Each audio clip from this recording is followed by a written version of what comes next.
इसके पहले आप लोगों को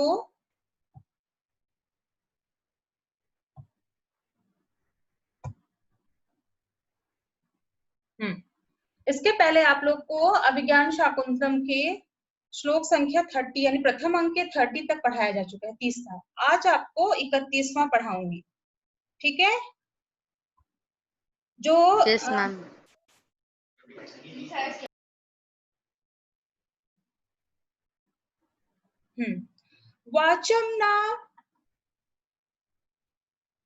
वाचम न मिश्रते यद्यपि मदवचो भी कर्णम ददाप्य अभिमुखम मयि भाषमाणे कामं न तिष्ठति मद अनन सम्मुखीनां भूयश्च अन्य विषया न तो दृष्टि अस्या।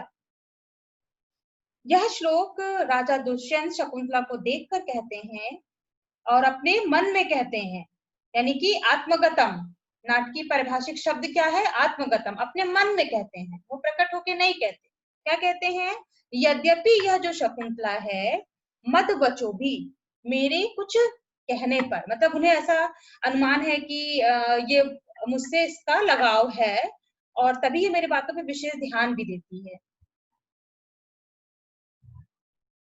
हाँ, तो मेरे वचनों से, यानी कि अगर मैं कोई बात कहता हूं तो वाचम न मिश्रयति, यानी कि बातों को मिलाती नहीं, यानी कि हाँ में हाँ कहते हैं ना, जब कोई बात समझ में आती है तो कहते हैं हाँ मैम, या फिर उसका कुछ रिस्पॉन्स देते हैं। तो कह रहे हैं हालांकि मेरी बात तो बहुत ध्यान से सुनती है, पूरी बातें मेरे वचन को सुनती तो है, लेकिन वह मिलाती नहीं, यानी कि बात वाचम न मिश्रयति, यानी वचन से वचन को नहीं मिलाती है। मई भाषणे अभिमुखम कर्णम ददाती, और मेरे बोलने पर अपना कान देती है, यानी कि पूरा सुनना चाहती। जैसे होता है ना कि अगर कोई अगर ऐसा भी बिहेव करे कि मैं नहीं सुन रही हूँ या नहीं सुन रहा हूँ, लेकिन कान इधर ही लगाया रहे, तो दैट मीन्स कि वो सुन रहा है। तो वो ऐसा अनुमान कर रहे हैं कि हालांकि मेरी कहने से, मेरे वचनों से वचन नहीं मिलाती, परंतु मेरी तरफ कान लगाए रहती है। कामम मदानन सम्मुखीनाम तिष्ठति, काम के कारण जो उसके मुख है वह हालांकि कुछ बोलती तो नहीं है,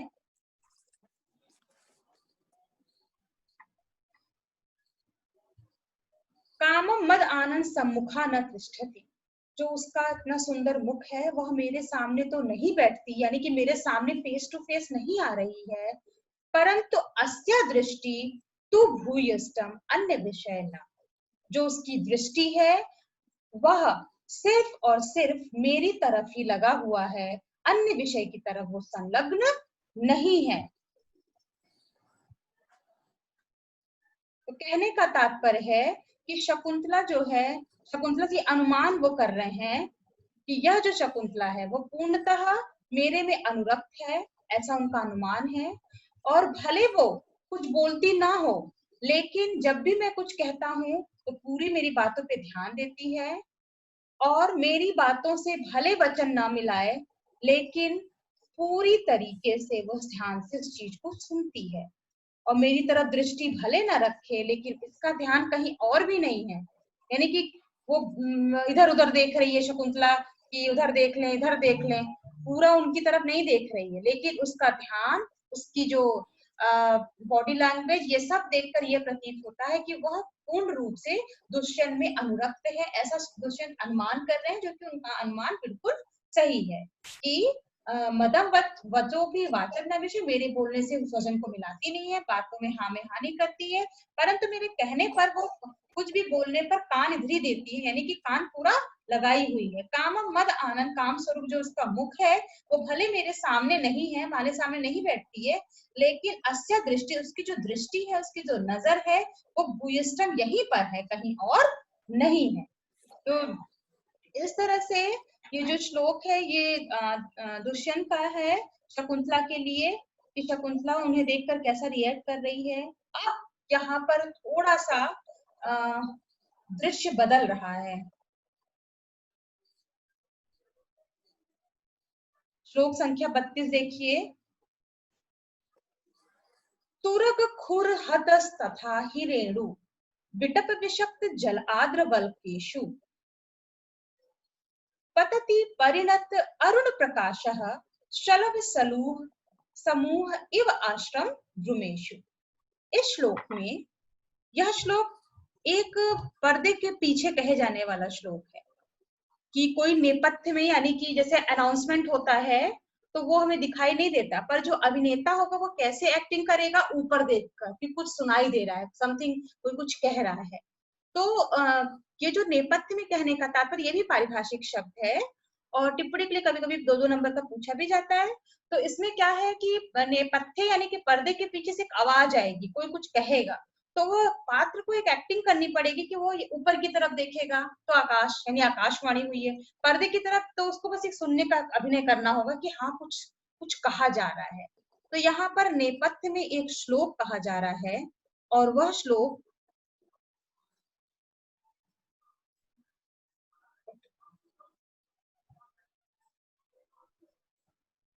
हाँ, तुरग खुलस तथा, यानी कि घोड़ों के, हे तपस्वी, तपोजन जिनका जीवन है वो दुष्यंत आपके पास में ही है। क्यों? क्योंकि तथा ही तुरग खुरहत, घोड़ों के खुर से उड़ाई गई, तुरग खुरहत यानी कि घोड़ों के खुर से उड़ाई गई, परिणत तरुण प्रकाशः, और सायंकालीन अरुण यानी कि सूर्य के प्रकाश यानी कि कांति से वह जो उसकी जो कांति है वो कैसी हो गई है, लाल धूल वाली। कहने का तात्पर्य है कि धूल तो मिट्टी मिट्टी जो कलर होता है वो तो जानते ही हैं, लेकिन चूंकि शाम का समय है तो सूर्य की जो किरणें हैं, सूर्य की जो कांति है, उससे रिफ्लेक्ट होकर जो धूल उड़ रहा है वो लाल रंग की कांति वाला हो गया है। तो ये जो पूरा विशेषण है वो पूरा धूल की विशेषण, यानी कि, और उसकी तुलना किससे की गई है कि सूर्य का प्रकाश जैसे लाल रंग का होता है वैसे ही घोड़े के खुर से उड़ाई गई लाल रंग की कांति वाली धूल, और शलभ समूह इव, टिड्डियों के समूह के समान, विटप विषक्त जलाद्र वल्केशु, और गीले जल आद्र यानी कि गीले, वल्केशु यानी वल्कल वस्त्र से युक्त आश्रम द्रुमेशु, आश्रम के जो वृक्ष हैं उस पर वह धूल पड़ रही है। तो कहने का तात्पर्य है कि जो पूरा श्लोक है वह, उसमें धूल का विशेषण बताया गया। धूल यानी कि मिट्टी, ठीक है, मिट्टी जब उड़ती है तो उसे हम धूल कहते हैं। वो धूल कैसा है, जो कि आश्रम के वृक्षों पर पड़ रहा है। और आश्रम के वृक्षों पर क्या चीज पड़ रहा है, क्या चीज है आश्रम के वृक्षों पर, जो गीले वल्कल वस्त्र हैं, यानी कि जो कपड़े धोकर उस वृक्ष की शाखा पे टांगे गए हैं, उस पे वो धूल पड़ रहा है, आश्रम के वृक्षों पर पड़ रहा है। कैसे आश्रम के वृक्षों पर, गीले कपड़ों से, गीले वल्कलों से युक्त। और वो धूल कहाँ से आया है, घोड़ों के उठाई हुई खुरों से। अब घोड़ा आया, इसी से अनुमान है कि तपस्वियों की रक्षा करने वाले जो दुष्यंत है वो यही कहीं है, क्योंकि भाई घोड़ा उनका तीव्र चल रहा है, धूल उड़ रहा है। जब क्या होता है, कभी देखिए सड़क पे अगर बहुत चिकनी सड़क हो, कच्ची सड़क हो, तो उस पे बहुत स्पीड में जब कार जाती है तो उस पूरा दृश्य देखिए तो एकदम धूल से भर जाता है, कुछ भी दिखाई नहीं देता। तो हम यही अनुमान लगाते हैं ना कि कोई तीव्र गति से कोई वाहन गया है, ट्रक हो सकता है, कार हो सकता है, कुछ बाइक भी हो सकता है। तो उसी तरह से यहाँ के आश्रम के हिसाब से आप अनुमान लगाइए, उस दृश्य की कल्पना करिए अपने दिमाग में कि घोड़ों के खुरों से उठाई गई धूल है, जो वृक्ष की शाखाओं जो कपड़े टंगे हुए हैं उस पे वो पड़ रही है। दैट मीन्स कि दुष्यंत यहीं पर है, वो उनके घोड़े यहीं पर हैं, और वह राजा दुष्यंत हैं, शिकार खेलने आए हैं, और निश्चित रूप से जो समस्या है वो सॉल्व करेंगे, यानी कि जंगली हाथी एक आ गया है आश्रम में, उससे वो मुक्ति दिलाएंगे। तो इस श्लोक का अभिप्राय यही है, और ये श्लोक जो है किसके द्वारा कहा गया है, नेपथ्य में कहा गया है।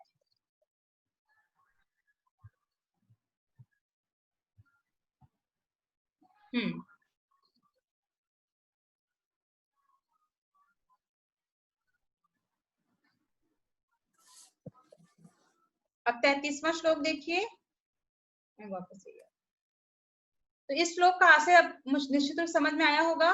33 श्लोक देखिए, पाद आकृष्ट व्रत वलय संगत। अब ये श्लोक में क्या है ये समझ लीजिए, इसमें एक हाथी है, जंगली हाथी, जो कि वृक्ष की पूरी शाखा उखाड़ के आया, तो उसके दांत में एक शाखा पूरा घसीटते हुए आ रहा है, बहुत तीव्र गति से आ रहा है। तो वो जैसे लग रहा है कि एक हाथी नहीं, एक शरीरधारी तपस्या को विघ्न करने वाला कोई तपोवन में प्रवेश कर रहा है। तो लोग मतलब जो आकाशवाणी हो रही है वो दुष्यंत इस समय शकुंतला के पास है, और नेपथ्य से आवाज आ रही है कि दुष्यंत यहीं पर है, इसलिए वो जान ले कि हमें संकट है और एक हाथी जंगली यहाँ पर आ गया है, तो आकर वो सहायता करे। उद्देश्य यही है इस श्लोक का।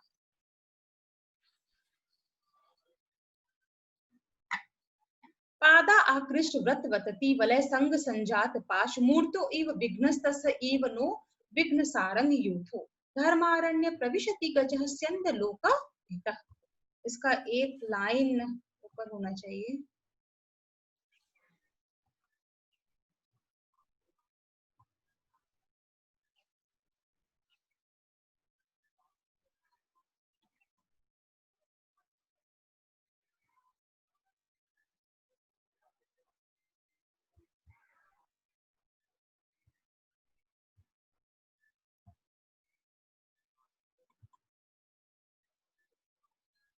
यहीं पर है।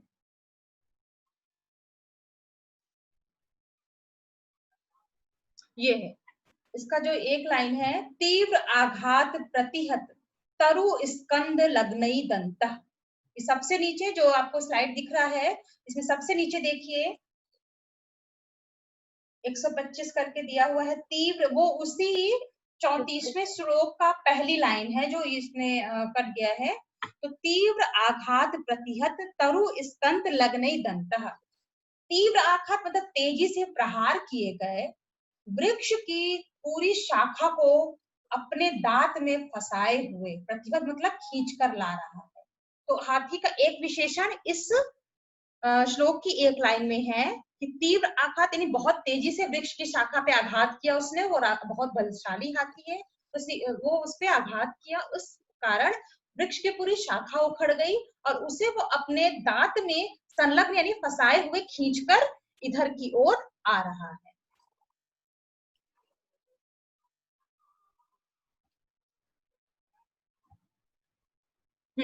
पाद आकृष्टवत वतति वलय संग संजात पाशा। अब उसने बहुत ही भाई वृक्ष को तोड़ा है, तो उसकी जो लताएं हैं उस पूरे उसके पैर में एकदम लपेट दिया गया, मतलब जो वृक्ष की लताएं यानी कि पत्तियां हैं उसका पूरा एक तरह से शाख पूरा डंठल के साथ वो पूरे पैर में लपेट गया है। तो जैसे लग रहा है कि उसके पैरों में एक संजात पाशा बेड़ी सी पड़ गई है, मतलब पैर उसके जैसे लग रहा है कि पैर में पाश बंधा हो या बेड़ी पड़ गई हो, उसको बांध दिया गया हो। और धर्म आरण्य मूर्तो विघ्न तपसः इवनो भिन्न सारंग यूथ। सारंग यूथ यानी कि मृग, सारंग यानी कि मृग, इसके पहले भी सारंग के रूप में मृग का ही अर्थ लिया गया है। हालांकि अगर भाषा के दृष्टिकोण से सोचा जाए तो सारंग का अर्थ होता है मृग भी, शेर भी, हिरन भी और हाथी भी, मोर भी, मतलब पक्षियों के अर्थ में था। धीरे धीरे वो अर्थ केवल और केवल मृग में ही संकुचित हो गया, यानी कि अर्थ का संकोच हो गया। तो अब जो यहाँ पर कालिदास ने उस सारंग पद का अर्थ मृग के रूप में लिया है, तो सारंग यूथो यानी कि मृग के झुंडों को भिन्न सार यानी कि छिन्न भिन्न करता हुआ। निश्चित रूप से वो बहुत विकराल है, और अगर वो कोई चीज स्पीड में आएगी तो भीड़ में भी कोई चीज होगा तो वो भी तीतर बीतर हो जाएगा, एकदम अलग थलग हो जाएगा, वेट नहीं करेगा कि आए और मेरे ऊपर चढ़ जाए, है ना। तो वो पूरे मृग समूह को वो छिन्न भिन्न करता हुआ धर्म आरण्य हमारे इस तपस्या वन में कैसे आया है, जैसे लग रहा है कोई विघ्न डालने वाला ही तपोवन में, कोई शरीरधारी विघ्न ही, मतलब एक पूरा बॉडी ही लेकर आ रहा है, पूरा विघ्न ही हमारे तपोवन में प्रवेश कर। तो उस रथ को देखकर भयभीत यानी कि आपके रथ को देखा उसने और भयभीत होकर क्या कर रहा है, तीव्र प्रहार से तोड़े गए वृक्ष की शाखा में जिसके एक दांत में फंसा हुआ है, यानी कि तोड़ा था और भाग रहा है स्पीड में, तो वो वृक्ष की शाखा उसके दांत में फंसी हुई है। और पाद आकृष्ट यानी कि पैरों से खींचे हुए वलय पत्तियों के समूह को लपेटने से जिसके पैरों में संजात पाशा यानी कि पाश पड़ गया है, बेड़ी पड़ गया है। और भिन्न सारंग युथो मृग के समूह को छिन्न भिन्न करता हुआ वह गज यानी कि हाथी हमारी तपस्या के लिए मानो इस तपोवन में धर्म आरण यानी तपोवन में शरीरधारी विघ्न के रूप में प्रवेश कर।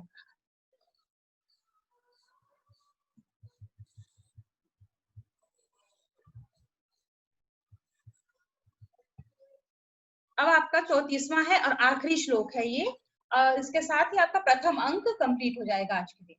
गच्छति पुनः शरीरम धावति पश्चात संसुतम चेतः चीनांको शुकमीव केतु प्रतिवात नियमानस्य। अब इसमें लिख रहा है प्रथम पोंग का इति निश्रांते सर्वर, सभी लोग निकल रहे हैं और यहाँ तक प्रस्थान हो गया और यह प्रथम अंक कंप्लीट हो गया। ही मम शरीर पुरः गच्छति। अब शकुंतला के साथ संवाद था वो सब कुछ वहीं खत्म हो गया। मैम थोड़ा बड़ा करना इसे। हाँ